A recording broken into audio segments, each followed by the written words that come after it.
আসসালামু আলাইকুম। তো আজকে আপনাদের দেখাবো যে বাংলাদেশ পরিসংখ্যান ব্যুরো জেলা পরিসংখ্যান অফিস, তো এখানে একটি সার্কুলার। তো এটি হচ্ছে আপনাদের যে একটি জরিপ। তো এই যে জেলা পরিসংখ্যানের জরিপ, তো সেই জরিপে আপনাদের কি কি করতে হবে এবং কিভাবে আবেদন করবেন, তো এখানে আমি সকল কিছু দেখাবো। তো এটি হচ্ছে একটি অস্থায়ীভাবে এটি আপনার দীর্ঘদিন যাবত হতে পারে, বা এটি যাদের কাজের সন্তোষজনক একটি রেজাল্ট থাকবে, তো তাদের জন্য এটি বেশ অনেক দিন থাকবে। তো এটি হচ্ছে যে আপনার নারী রেজিস্টার যে একটি লোকের জনশুমারি। তো এই জনশুমারির হচ্ছে এটি একটি 2022-এর ভিত্তিতে প্রণীত একটি আবেদন। তো আমি আজকে আপনাদের এটি সকল কিছু দেখানোর চেষ্টা করব। তো যারা আমার পিয়ারের job and nutrition news channel নতুন, তারা অবশ্যই চ্যানেলটি সাবস্ক্রাইব করবেন। আর যাদের ভিডিওটি ভালো লাগবে অবশ্যই কমেন্ট করার চেষ্টা করবেন যদি কোনো কিছু বুঝতে অসুবিধা হয়। তো এবার দেখেন যে অস্থায়ী ভিত্তিতে এই বিজ্ঞপ্তি বাংলাদেশ পরিসংখ্যান ব্যুরো কর্তৃক বাস্তবায়নকারী স্যাম্পল ভাইটাল রেজিস্ট্রেশন সিস্টেম, যে ইন ডিজিটাল প্ল্যাটফর্ম শীর্ষক প্রকল্পে কম্পিউটার অ্যাসিস্ট্যান্ট বা পার্সোনাল ইন্টারভিউইং সিএপিআই পদ্ধতিতে তথ্য সংগ্রহণকারী এবং সম্পূর্ণ অস্থায়ী ভিত্তিতে নিম্নবর্ণিত সংখ্যক এবং নারী রেজিস্টার্ড নিয়োগের লক্ষ্যে জনশুমারি 2022-এ এটি নিয়োগ বিজ্ঞপ্তি। তো এখানে দেখেন যে পদের নাম বা পদের সংখ্যা এখানে হচ্ছে স্থানীয় নারী রেজিস্ট্রার হচ্ছে 71 জন। আর পদের ধরন ও বেতন স্কেল হচ্ছে সম্পূর্ণ অস্থায়ী। আর এখানে হচ্ছে মাসিক বেতন 6,000 টাকা, এটি হচ্ছে নির্ধারিত করা। তো এবারে সেই যে আপনাদের কি কি যোগ্যতা লাগবে, তো সেটি হচ্ছে যে কোনো স্বীকৃত বোর্ড হতে বা প্রতিষ্ঠান হতে ন্যূনতম উচ্চ মাধ্যমিক সার্টিফিকেট এইচএসসি সমানের পরীক্ষা উত্তীর্ণ হতে হবে। স্মার্টফোন বা ট্যাবলেট ব্যবহারের যে দক্ষতা, অর্থাৎ যে আপনার একটা ট্যাব তারা দিবে, ওই ট্যাবের ব্যবহার তথ্য আপনার জানতে হবে। এবং তথ্য প্রযুক্তি আইসিটি বিষয়ক প্রশিক্ষণ জ্ঞান থাকতে হবে এবং নিজের সক্রিয় ইমেল এবং স্ব নামে ফেসবুক অ্যাকাউন্ট থাকতে হবে। তো 1 জানুয়ারি 2024 বয়স সর্বনিম্ন 18 হতে সর্বোচ্চ 40 বছর বয়সের মধ্যে হতে হবে। শারীরিক ও মানসিক সুস্থ বা পরিমার্জিত, স্মার্ট, পরিপাটি এবং স্বভাবে শিক্ষিতা নারী হতে হবে। প্রার্থীকে অবশ্যই যুক্ত সিএসইউ সীমানা এলাকা বা নিয়মিত বাসিন্দা হতে হবে। আর পল্লী উন্নয়ন বা পল্লী ইউনিয়ন বা পৌরসভার ক্ষেত্রে যে সীমানার যোগ্য প্রার্থী পাওয়া না গেলে সর্বোচ্চ মৌজা সীমানা বসবাসকারী প্রার্থীকে নেওয়া হবে। তো এই বিষয়গুলো আপনি একটু দেখে নেবেন। তো এরপর আমি যে গুরুত্বপূর্ণ বিষয় সেটি একটু দেখাচ্ছি, যে নিয়োগের অন্যান্য শর্তাবলী।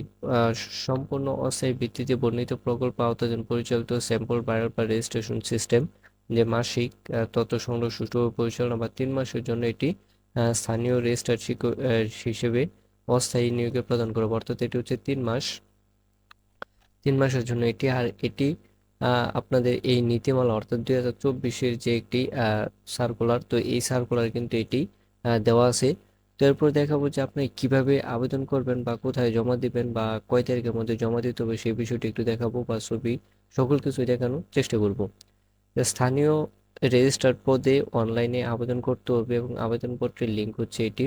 তো অনলাইনে আবেদন করার পর প্রিভিউ অর্থাৎ অপশনে ডাউনলোডকৃত ফর্ম এলআর অ্যাপ্লিক্যান্ট প্রোফাইল একটি পূরণকৃত হার্ড কপি অবশ্যই কাগজপত্র সহ পরিচালক বা জেলা পরিসংখ্যান কার্যালয় ময়মনসিংহ বরাবর আগামী 10 মে 2024 তারিখ বিকাল 3টার মধ্যে অবশ্যই সশরীরে দাখিল করতে হবে।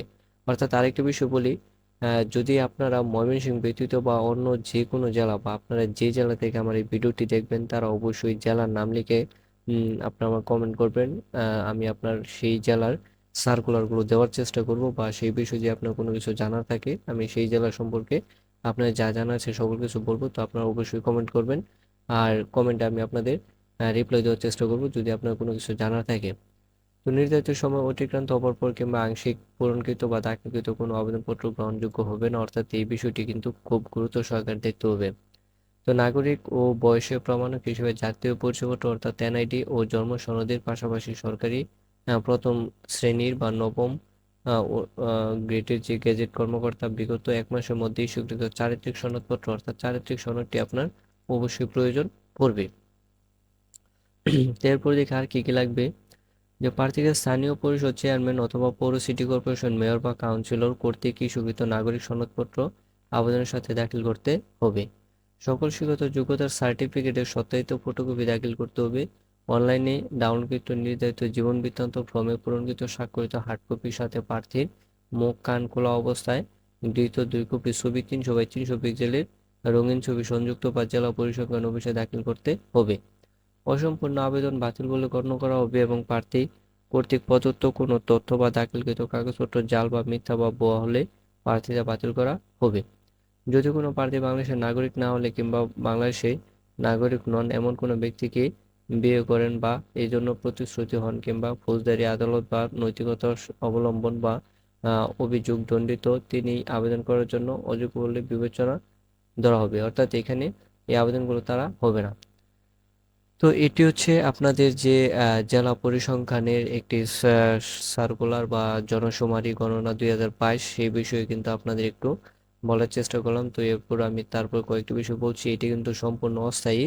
আর এখানে হচ্ছে আপনার এই সার্কুলারটি, সরি, এই যে কাজটি, সেই কাজগুলো হবে আপনার 3 মাস, অর্থাৎ হচ্ছে 3 মাসে কিন্তু 18,000 টাকা।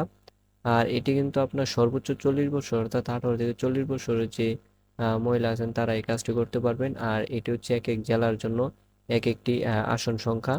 তো আমাদের ময়মনসিংহের জন্য কিন্তু 71 জন। আর আপনারা যে যে জেলা থেকে ভিডিওটি দেখবেন তারা অবশ্যই জেলার নাম কমেন্ট করবেন, আমি আপনাদের সেই জেলার ভিডিওগুলো দেওয়ার চেষ্টা করব। তো এরপর হচ্ছে যে আমি আরেকটা বিষয় বলি, যারা আমার এই চ্যানেল নতুন আর এখানে আপনার যাদের যে ভিডিওগুলো প্রয়োজন আপনারা চাইলে সেই ভিডিওগুলো দেখে নিতে পারেন। এখানে আমার সকল ধরনের ভিডিও দেওয়া আছে। তো যদি চ্যানেলটি ভালো লাগে অবশ্যই একটি লাইক দিবেন আর অবশ্যই চ্যানেলটি সাবস্ক্রাইব করবেন। আর এখানে যাদের আপনার যে অর্থনৈতিক সুমারির আবেদনের ভিডিও প্রয়োজন তারা এই ভিডিওটি দেখতে পারেন। তো আজকে সকলকেই ধন্যবাদ জানিয়ে আজকের মতো আমি আমার ভিডিওটি শেষ করছি। আল্লাহ হাফেজ।